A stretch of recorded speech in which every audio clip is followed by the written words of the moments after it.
Let's talk about the apps icon inside Copilot Chat. We're the 365 training hub, and we can understand how the apps work by using a simple model: visibility, connection, and intelligence.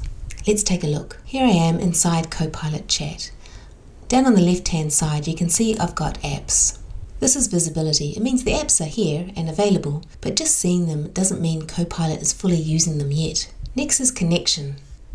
This is where Copilot is linked to those apps, like SharePoint, Teams, OneDrive, so it knows where your content lives. Think of this as giving Copilot access to your work environment.